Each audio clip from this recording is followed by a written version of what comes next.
Hello everyone, Morris here, and today I'm going to bring you a meta report for Axie Infinity Origins for Season 4 Late Mystic Era. And this is the final report for the season because the season is ending in less than 2 days. So let's just get into the data.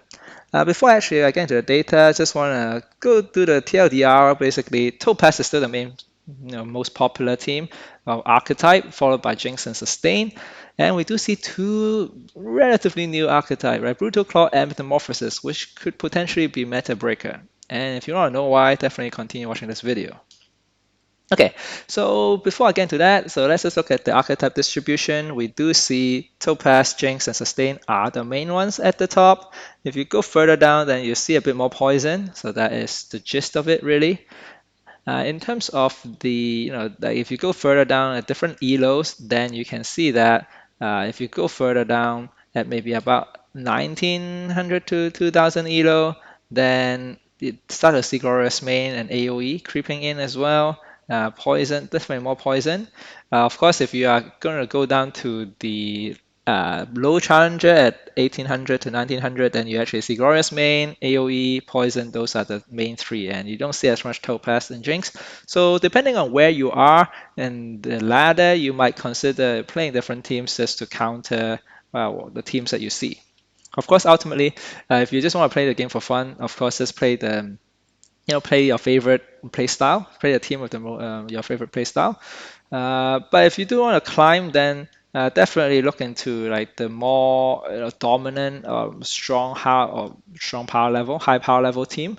To if you want to, like make the final climb in the last 2 days. Okay, so in terms of the runes, Collect and Protect, Last Stand, Holy Prayer, those are the three main ones, of course, because Topaz uses them. And Endless Anger as well. Some Topaz team uses Endless Anger instead of Holy Prayer.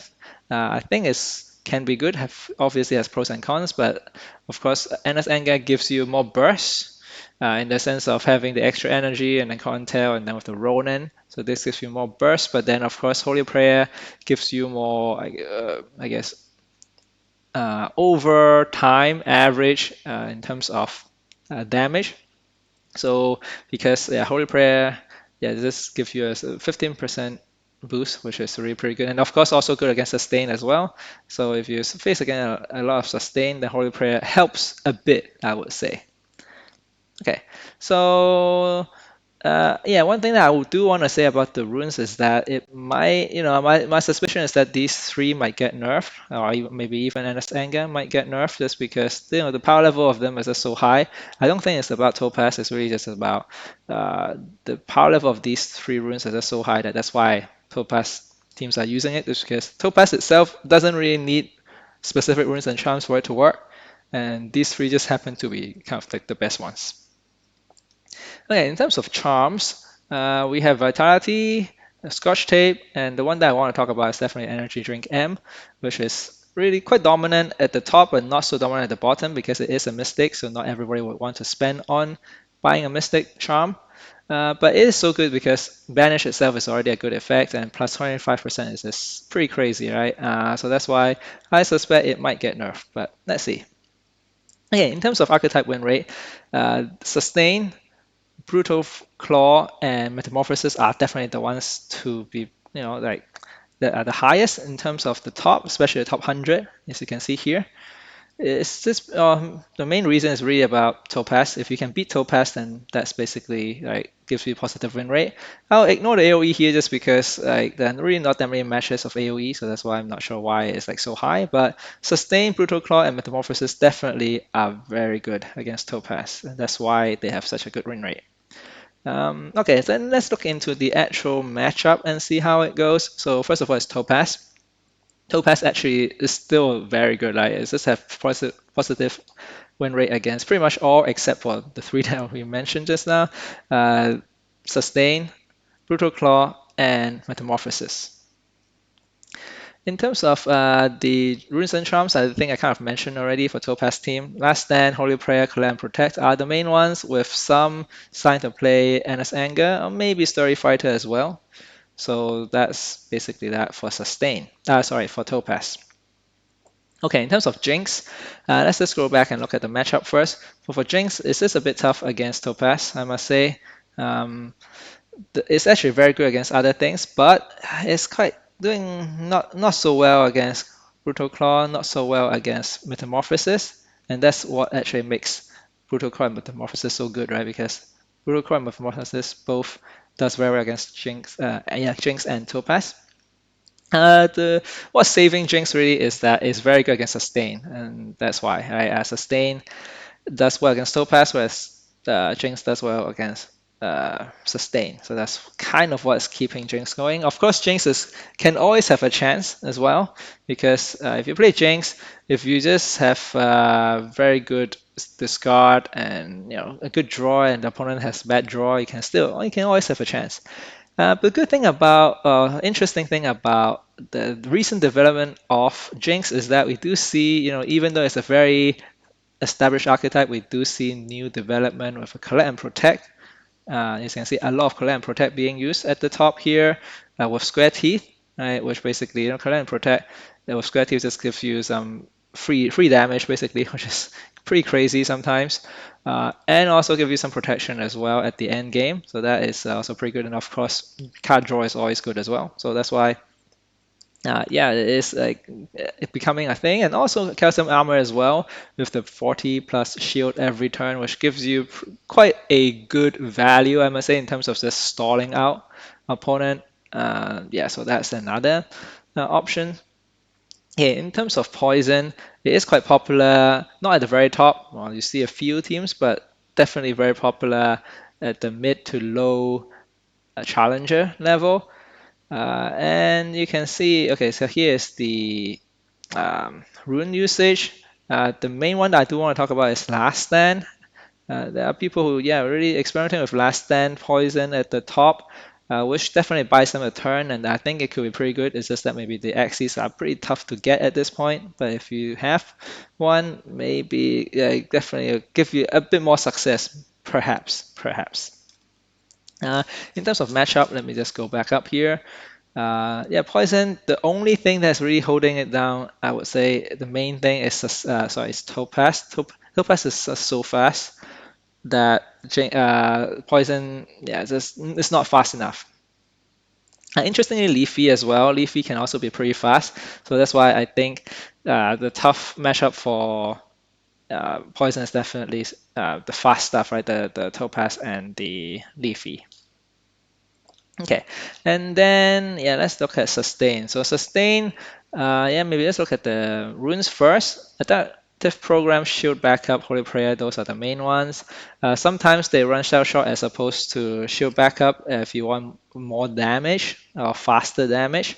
So that's for the runes, but it is it has a very polarizing matchup. Actually, let me just scroll up to the chart, and that will be easier to see. Very good win rate against Topaz. That's why it makes Sustain so good. Also very good against things like Leafy, Metamorphosis as well, just because Metamorphosis might not have enough damage to get through the shield.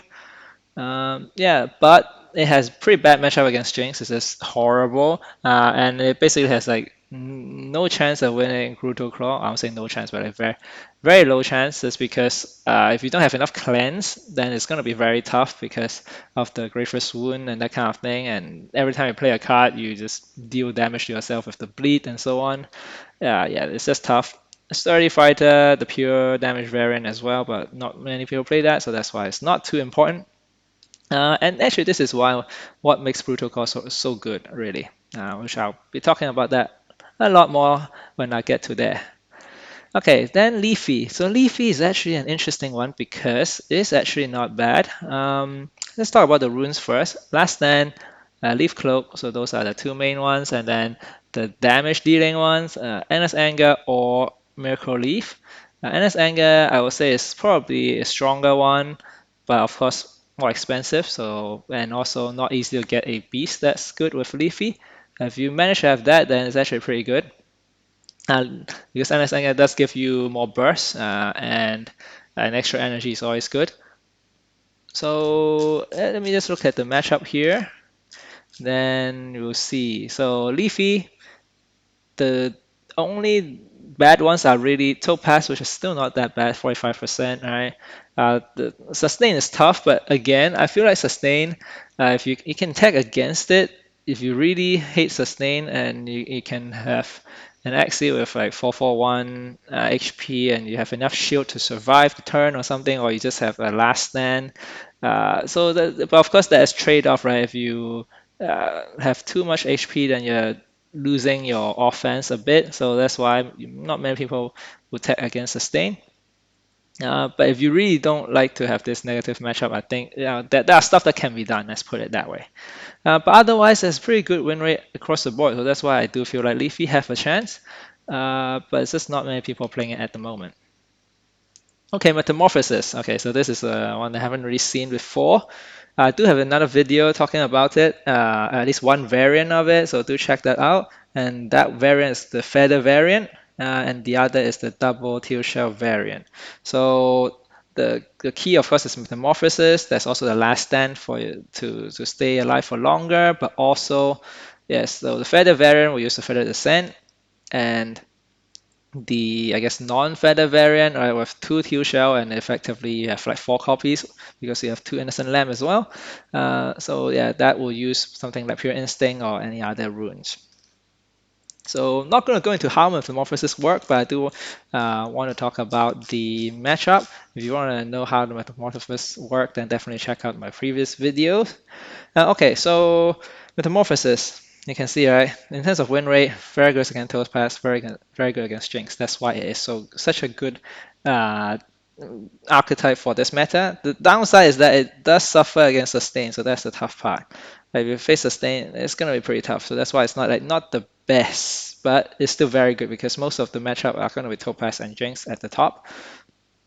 And stuff against Leafy as well, but Leafy is not really such a big thing, or at least not yet. Maybe people will start playing Leafy more, but I doubt it at this point because it has been around, but it hasn't really been that popular. So that's why I wouldn't worry too much about Leafy, but Sustain is really the main one that it suffers against.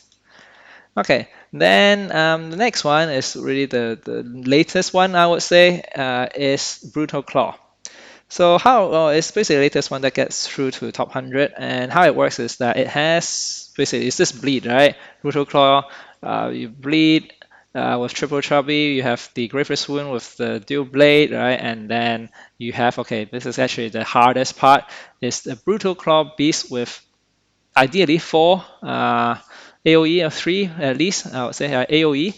The reason being, right, every time you hit an AOE where the opponent has more than 6 stack of, well, I think it's more, I think it's at least 6 stacks, right, of bleed, then it triggers the Bloodstorm, and because AOE hits 3 targets, right, then it'll trigger it 3 times basically, and that's what makes it so good.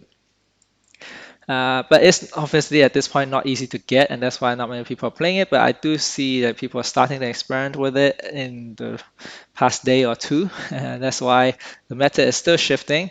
The matchup spread is actually pretty crazy. But before I get into it, let's just look at the charms first. But to be honest, it's really just Brutal Claw, Last Stand, of course, just to survive for longer. Last Wishes to deal a bit more AoE damage in the end. So I think that's pretty good. Yeah, that's all these 3 are the best runes for it. Okay, so if I just go into the matchup, Brutal Claw here is pretty insane, I must say, at least for the top meta. Topaz, Jinx, and Sustain. It just does well against all these 3, right? Literally. Yeah, of course, like not as insane in terms of the win rate. So of course, sometimes they'll lose to Jinx and Topaz, but like it has above 50% win rate. Of course, partly it could be that people just don't know how to play against it, but also like having said that, it still has the power to have 60% win rate, so it's definitely one that to look out for. The tough part is that it's really tough against poison, so that is really the tough part. So if you are lower down the ladder, you see a lot more poison, then Protocol might not be the best, just because poison has well, two things really, right? One is the Gecko Eyes for the cleanse, right? So it removes the blood, and the other is definitely the sleep, right? Keep sleeping. Your Brutal Claw beast is not going to be fun. So that's why it's not the greatest of matchup. Leafy as well, right? It's not really doing too great against Leafys because like the Leafs definitely helps with healing, and also it can go very fast as well. So yeah, that's why. Okay, so that is Brutal Claw. And yeah, Glorious Main, I'm just gonna very quickly go through it because there's just really not many like people playing Glorious Main. At least like it just can't get up to the top 200. But if you still play Glorious Main, then yeah, Nut Hunter is still probably the best bet for you. Heart of Ocean. This one is worth talking about because there are still some Heart of Ocean team, at least at the top 200. I think it's doing actually pretty well at the top 200 to 500, or of course lower down as well. Is because it does farm on the lower uh, power level team, or rather the slower teams, where if the opponent is just too slow to actually deal damage to you, you can get to uh, the bubble stacks and just AoE them down before they can actually get to you. So that's why Heart of Ocean is still pretty good. But the tough part is that Topaz is, yeah, if I just go back up with the um, matchup, then you can see, right, it just suffers against so much against Topaz and Jinx as well to a certain extent. But actually, that's okay against Jinx for the lower bracket. It's just Topaz is still very tough. You can see, right, all across the board, Topaz is the toughest matchup. Okay, so that is pretty much it, I would say. I'm not going to cover all the archetypes. I do want to kind of end by saying that yeah, it's pretty good to see. New archetypes are coming up, and people are still like going to, I guess now, bring up the best team that the theory crafted, and some of them will be successful and actually climb into the top 100. So it's always good to see new archetypes coming up. And even within an existing archetype like Jinx, you still see some recent development. There's still evolution, I would say, right, in terms of how the particular archetype that has been so established can still evolve. And I think it's good to see. The unfortunate part is that most of it is really quite inaccessible for casual player in a way, just because, especially for those who are, like not very, how to put it, just want to look at what people are playing and like maybe try different things out, as opposed to, of course, if you're a theory crafter, then it could be quite fun. But then not everybody is a theory crafter, right? Some people just want to play a strong team or play different type of team that have different play style. But unfortunately, there are a lot of archetypes where, because the Axies are just not available, right? Because they're not the popular ones and they don't really get bred that much, and so then it's just gonna be, the price is gonna be very high for the certain archetypes that are new or that are just not that well bred. And that kind of limits the fun in terms of how much player can have in that sense. And that's kind of a bit of a shame. But don't really have a good solution for it. I mean, there's the economy to balance as well. And in a way, I won't say it's a problem because, okay, it's more of a feature of Axie, right? Where, of course, you get rewarded if you actually breed the Axie that are unique to your build, and if your build happen to do very well, then of course you get the satisfaction there. So I guess this is part of how Axie is. And yeah, so just a small short comment on that. And yeah, that's pretty much it for this video. So best of luck with the final push for season 4. And yeah, next time I see you will probably be talking about changes with season 5. So definitely look forward to that. And yeah, best of luck again on your climb, and I'll see you in the next video.